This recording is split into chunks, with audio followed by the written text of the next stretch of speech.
ಅದಕ್ಕೆ ಕ್ಲಾರಿಟಿ ಕೊಡ್ತಾ ಇದ್ದೀನಿ. ಏನಂತಕ್ಕೆ ಅಂದ್ರೆ ಇಲ್ಲಿ ಸಿಂಪತಿ ಓಟು ಯಾವುದೇ ಕಾರಣಕ್ಕೂ ಯಾರಿಗೂ ಬಿದ್ದಿಲ್ಲ. ಇವನ್ಗೂ ಅಷ್ಟೇ, ಇವನ್ನ ಕಿಲಾಡಿ ಅಂತಾನೆ ಗೆಲ್ಸಿರೋದೇ ಹೊರತು ಸಿಂಪತಿ ಇವನೇನೋ ಬಡವ ಇಲ್ಲ ಇವನೇನೋ ಅಮಾಯಕ ಅಂತ ಯಾರು ಗೆಲ್ಸಿಲ್ಲ.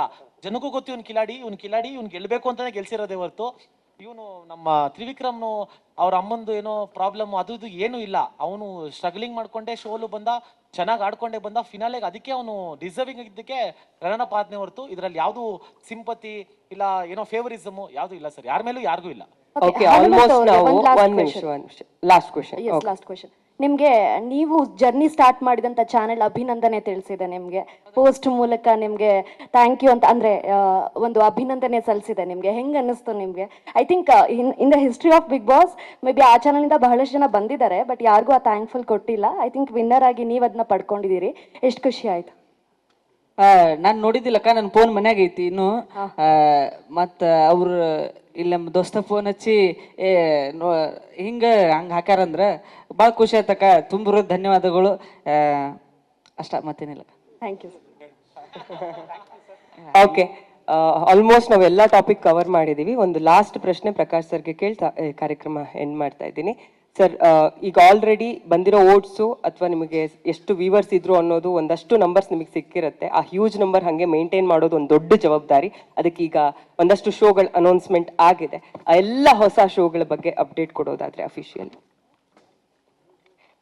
ಅದು ಎಲ್ಲರೂ ಪ್ರೊಮೋದಲ್ಲಿ ಬಂದಿದೆ, ಎಲ್ಲರೂ ಗೊತ್ತಿರೋದು. ಇವಾಗ ಫಸ್ಟ್ ಡೇ ಮುಗೀತು. ಇವಾಗ ಅಂದರೆ ಎರಡು ಸೀರಿಯಲ್ಸ್ ಬರುತ್ತೆ ಮತ್ತು ವೀಕೆಂಡಲ್ಲಿ 2 ನಾನ್ ಫಿಕ್ಷನ್ಸ್ ಬರ್ತಿದೆ. ವಧು ಮತ್ತು ಯಜಮಾನ 2 ಸೀರಿಯಲ್ಸ್ ಇವತ್ತಿಂದ ಲಾಂಚ್ ಆಗ್ತದೆ.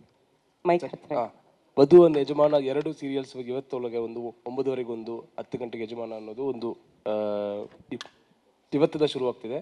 ಮತ್ತು ನೆಕ್ಸ್ಟ್ ವೀಕೆಂಡ್ ಅಂದರೆ ಕಮಿಂಗ್ ಸ್ಯಾಟರ್ಡೇ ಸಂಡೇದಲ್ಲಿ ನಮ್ಮ ಬಾಯ್ಸ್ ವರ್ಸಸ್ ಗರ್ಲ್ಸ್ ಅನ್ನೋದು ಒಂದು ಹೊಸ ಫಾರ್ಮೆಟ್ ಒಂದು ಲಾಂಚ್ ಆಗ್ತದೆ. It's first time we are trying. ಅಂದರೆ ಈ ಥರ ಅಂದರೆ ಒಂದು ಕಡೆ ಬಾಯ್ಸ್ ಇರ್ತಾರೆ, ಒಂದು ಕಡೆ ಗರ್ಲ್ಸ್ ಇರ್ತಾರೆ, ಅವರಿಬ್ಬರ ಮಧ್ಯೆ ಕಾಂಪಿಟೇಟ್ ಮಾಡ್ತಾರೆ ಅನ್ನೋದು. It's a biggest conflict in the history. ಅಂದರೆ ಗಂಡು ಮತ್ತು ಹೆಣ್ಣು ಜಗಳ always will be interesting. So ಅದನ್ನು ಒಂದು ಎಂಟರ್ಟೈನ್ಮೆಂಟ್ ಫಾರ್ಮೆಟಲ್ಲಿ ಅದು ಒಂದು ಹೊಸ ಶೋ ಒಂದು ಮಾಡ್ತಾ ಇದೆ. ಅದರಲ್ಲಿ 7:30 ಬರ್ತಿದೆ. ಮತ್ತು 9 o'clock ಮಜಾ ಟಾಕೀಸ್. ನೀವು ಗೊತ್ತಿದ್ದಾಗ ಸಚ್ ಅ ಬಿಗ್ಗೆಸ್ಟ್ ಶೋ ನಮ್ಮ ಕಲರ್ಸ್ ಕನ್ನಡದಲ್ಲಿ ಬಂದಿರೋದು. ಸೊ ಅದು ಲಿಗಸಿಯಿಂದ ಮತ್ತೆ ಅದನ್ನು ಹೊಸ ಸೀಸನ್ ಸ್ಟಾರ್ಟ್ ಮಾಡ್ತಾ ಇದ್ದೀವಿ. ಸೊ 7:30ಗೆ ಬಾಯ್ಸ್ ವರ್ಸಸ್ ಬರುತ್ತೆ, 9 o'clock ಮಜಾ ಟಾಕೀಸ್ ಬರುತ್ತೆ. ಇವತ್ತಿಂದ ವಧು ಮತ್ತು ಯಜಮಾನ 9:30 ಮತ್ತು 10 ಗಂಟೆಗೆ ಬರುತ್ತೆ. This are the 4 shows. Looking very confident. ಎರಡು ಸ್ವಲ್ಪ ನಮ್ಮ ಸಕ್ಸಸ್ನ ಹಂಗೆ ಕಂಟಿನ್ಯೂ ಮಾಡುತ್ತೆ ಅನ್ನೋ ಲೆವೆಲ್ಗೆ ಒಂದು ಕಾನ್ಫಿಡೆಂಟ್. ಒಂದು 4 shows ಇವತ್ತಿಂದ ಸ್ಟಾರ್ಟ್ ಆಗುತ್ತೆ. ನಂದೊಂದು ಪ್ರಶ್ನೆ ಪ್ರಕಾಶ್ ಸರಿಗಿರಿ ಸರ್, ನನಗೆ ಬಿಗ್ ಬಾಸ್ ಧ್ವನಿ ಮಾತಾಡ್ತಿದ್ರಲ್ರಿ, ಅವ್ರು ಸ್ವಲ್ಪ ನನಗೆ ಪರಿಚಯ ಮಾಡಿಸ್ಕೊಡ್ರಿ ಸರ್. ನಿನ್ ಮದ್ವೆ ಕರ್ಕೊಂಬರ್ತಾರ. ಮದುವೆ ಮಂತ್ರ ಅವ್ರ ಬಾಯಾಗ ಹೇಳಿಸ್ಬಿಡ. ಹನುಮಂತ ಈಗ ತಾಳಿ ಕಟ್ಟೋ ಸಮಯ, ಮಕ್ಕಳು ಮುಚ್ಕೊಂಡು ತಾಳಿ ಅಲ್ಲ, ಇದು ತಾಳಿ ಕಟ್ಟೋ ಸಮಯ, ಸೂಕ್ತ ಕಾರಣ ಕೊಡ. ಇನ್ನೊಂದು ವಿಷಯ ಇದ್ರ ಮೂಲಕ ನಾವು ಹೇಳ್ತಾ ಇರೋದು, ನಾನು ಫಸ್ಟ್ ಟೈಮ್ ಆಕ್ಚುಲಿ ಇಂಥ ದೊಡ್ಡ ಪ್ರೆಸ್ ಮೀಟ್ ಅಲ್ಲಿ ಕೂರ್ತಾ ಇರೋದು actually. Thank you so much Prakash sir, ಇಂಥ ಒಳ್ಳೆ ಆಪರ್ಚುನಿಟಿಗೆ. ಆಮೇಲೆ ನಮ್ಮ ಮೇಲೆ ನಂಬಿಕೆ ಇಟ್ಟಿದ್ದಕ್ಕೆ. ನಾವೇನೋ ಮಾಡ್ತೀವಿ. ಆಕ್ಚುಲಿ ಹೇಳಬೇಕು ಅಂದ್ರೆ ವೈಲ್ಡ್ ಕಾರ್ಡ್ಗೆ ಬರೋಗೂ ಪ್ರಕಾಶ್ ಅವ್ರಿಗೆ ಒಂದು ಸ್ಮಾಲ್ ಡೌಟ್ ಇತ್ತು ನನ್ನ ಮೇಲೆ, ಏನ್ ಮಾಡ್ತಾನೆ ಏನ್ ಬಿಡ್ತಾನೆ ಅಂತ. ನಾನು ಹೇಳಿದ್ದೆ, ಸರ್ ಇಲ್ಲ ಸರ್, ನೀವು ಅನ್ಕೊಂಡಷ್ಟು ಒಳ್ಳೆನಲ್ಲ ಸರ್, ನಾನು ಕೆಟ್ಟವನೇ ಅಂತ. ಅದನ್ನ ಒಳಗೋಗಿ ನಾನು ಪ್ರೂವ್ ಮಾಡ್ಕೊಂಡೆ. And thank you so much for this opportunity sir. We are all very, I mean ಏನೋ ಹೇಳಕ್ಕದು ವರ್ಡ್ಸ್ ಇಲ್ಲ. ಯಾಕಂದ್ರೆ ಇಂಥ ಒಳ್ಳೆ ಫೇಮು ಶಾರ್ಟ್ ಪೀರಿಯಡ್ ಅಲ್ಲಿ, ಇಂಥ ಒಳ್ಳೆ ಫೇಮು, ಇಷ್ಟು ಜನ ಪ್ರೀತಿ, ಇಷ್ಟು ಇಷ್ಟ ಪಡ್ತಾ ಇದ್ದಾರೆ ಅಂದ್ರೆ ಅದೆಲ್ಲ ಕಲರ್ಸ್ ಶನಿಂದ, ಪ್ರಕಾಶ್ ಸರ್ ಇಂದ, ಸುದೀಪ್ ಸರ್ ಇಂದ ಸಾಧ್ಯ ಆಯ್ತು ಹೊರತು ವಿ ಆರ್ ಆಲ್ವೇಸ್ ಯಾವತ್ತಿದ್ರು ನಾವು ಚಿರಋಣಿಯಾಗಿರ್ತೀವಿ. Thank you so much sir. And ನಂದು ಹೇಳಬೇಕು, ಒಂದಷ್ಟು ಸಿನಿಮಾಗಳು ಮಾಡಿದ್ರು, ಒಂದು ದೊಡ್ಡ ಸೀರಿಯಲ್ ಮಾಡಿದ್ರು ನನಗೆ ಇಷ್ಟು ನನಗೆ ಸಿಕ್ಕಿರಲಿಲ್ಲ. And thank you so much sir. ಅವತ್ತಿನ ದಿನ ನನ್ನನ್ನು ಟ್ರಸ್ಟ್ ಮಾಡಿ ಆ್ಯಂಡ್ ಇದು ಹೇಳ್ತಾರೆ ಆಪರ್ಚುನಿಟಿ ಕೊಟ್ಟಾಗ ಆ್ಯಂಡ್ ಒಂದು ಬಟರ್ ಕ್ರೀಮ್ ಹಾಕೋದಕ್ಕೆ ಅಂತ. ನೋ ಸರ್, ಈ ವೇದಿಕೆ ನಂಗೆ ತುಂಬ ಕೊಟ್ಟಿದೆ. ಅದು ಗೇಟಿಂದ ಆಚೆ ದಾಟಿದ ಮೇಲೆ ನನಗೂ ಗೊತ್ತಾಗಿದ್ದು. ಏನಕ್ಕೆ ನನಗೆ ಕಪ್ಪೋಗಿದ್ದು ಖುಷಿ, ಬೇಜಾರು ನನಗೆ ಮರ್ತೋಯ್ತು ಅಂತಂದರೆ, ಆಚೆ ಜನ ನೋಡಿದ್ಮೇಲೆ ನಂಗೆ ಮರ್ತೋಯ್ತು. ನಂಗೆ ಏನು ಸಿಗಬೇಕಾಗಿದ್ದು ಅದು ನಿಂಗೆ ಸಿಕ್ತಲ್ಲ ಸಾಕು, ಇಲ್ಲಿಂದ ನಂಗೆ ಬೆಟರ್ ಆಪರ್ಚುನಿಟೀಸ್ಗಳು ಓಪನ್ ಆಗುತ್ತೆ ಅನ್ನೋದು. And thank you for this wonderful opportunity. And ನೀವು ಹೇಳಿದ್ದನ್ನು ನಾನು ಕಂಪ್ಲೀಟ್ ಮಾಡಿದ್ದೀನಿ ಅಂತ ಅನ್ಕೊತೀನಿ. Thank you so much sir, thank you so much. ಧನ್ಯವಾದಗಳು. ಒಂದು ಫೋಟೋ ಆಪರ್ಚುನಿಟಿ ಸರ್ ಟೀಮ್ದು. ಅದಾದಮೇಲೆ ಐಟಿ ವ್ಯವಸ್ಥೆ ಆಗಿದೆ ಎಲ್ರಿಗೂ, ಹಾಗೆ ಮಾಧ್ಯಮದವರಿಗೂ ಕೂಡ ಉಪಹಾರದ ವ್ಯವಸ್ಥೆ ಆಗಿದೆ ಹನುಮಂತವ್ರಿಗೆ. ಹಾಗೆ ಮಾಧ್ಯಮದವರು ಶೋ ಶುರುವಾದ ದಿನದಿಂದ ಇವತ್ತಿನವರೆಗೂ ಕೂಡ ಅದೇ ರೀತಿ ಜೊತೆಯಾಗಿದ್ದೀರಾ, ಅದಕ್ಕೊಂದು ತುಂಬ ಹೃದಯದ ಧನ್ಯವಾದಗಳು ನಮ್ಮ ಕಡೆಯಿಂದ. ಎಲ್ಲರಿಗೂ ಮಿತ್ರ ಮಾಧ್ಯರಿಗೆ ತುಂಬ ಧನ್ಯವಾದಗಳು. ಏನಾರ ಅಪ್ಪಿತಪ್ಪಿ ಮಾತಾಡದಲ್ಲಿ ಹೊಟ್ಟೆ ಹಾಕರಿ.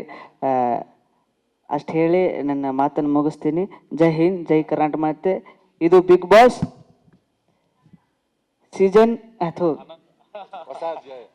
ಹೊಸ ಅಧ್ಯಾಯ ಮುಗ್ದೈತಿ, ಇನ್ನೊಂದು ಹೊಸ ಅಧ್ಯಾಯ 12ಕ್ಕೆ ಬರ್ತೈತಿ. ಥ್ಯಾಂಕ್ ಯು, ಧನ್ಯವಾದಗಳು.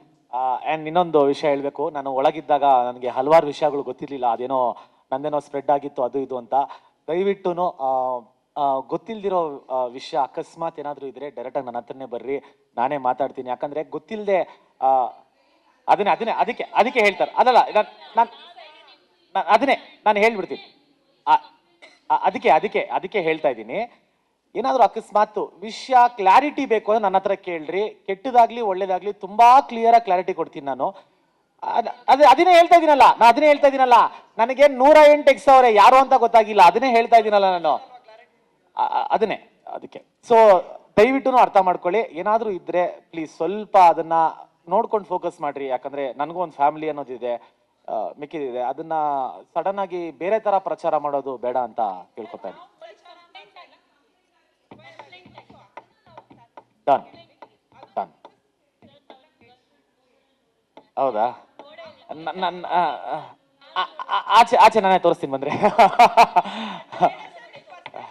ಅದಕ್ಕೆ ಥ್ಯಾಂಕ್ ಯು.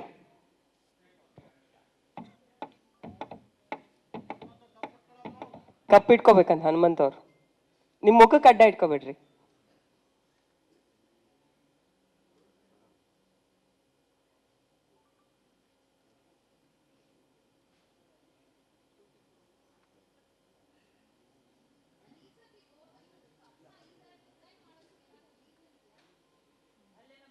ಅದನ್ನೇ ಹೇಳ್ತಾ ಇದೀನಲ್ಲ, ನನಗೆ 108 ಎಕ್ಸವ್ರೆ ಯಾರು ಅಂತ ಗೊತ್ತಾಗಿಲ್ಲ. ಅದನ್ನೇ ಹೇಳ್ತಾ ಇದೀನಲ್ಲ ನಾನು. ಅದಕ್ಕೆ ಸೊ ದಯವಿಟ್ಟು ಅರ್ಥ ಮಾಡ್ಕೊಳ್ಳಿ. ಏನಾದರೂ ಇದ್ರೆ ಪ್ಲೀಸ್ ಸ್ವಲ್ಪ ಅದನ್ನ ನೋಡ್ಕೊಂಡು ಫೋಕಸ್ ಮಾಡ್ರಿ. ಯಾಕಂದ್ರೆ ನನಗೂ ಒಂದು ಫ್ಯಾಮಿಲಿ ಅನ್ನೋದಿದೆ, ಮಿಕ್ಕಿದಿದೆ. ಅದನ್ನ ಸಡನ್ ಆಗಿ ಬೇರೆ ತರ ಪ್ರಚಾರ ಮಾಡೋದು ಬೇಡ ಅಂತ ಕೇಳ್ಕೊತಾ ಇದ್ದೀನಿ. ಡನ್.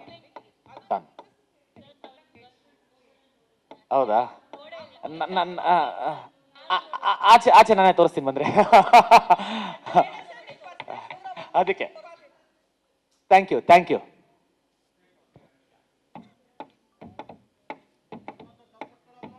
ಕಪ್ಪಿಟ್ಕೋಬೇಕಂತ ಹನುಮಂತ್ ಅವ್ರು, ನಿಮ್ಮ ಮುಖಕ್ಕೆ ಅಡ್ಡ ಇಟ್ಕೋಬೇಡ್ರಿ.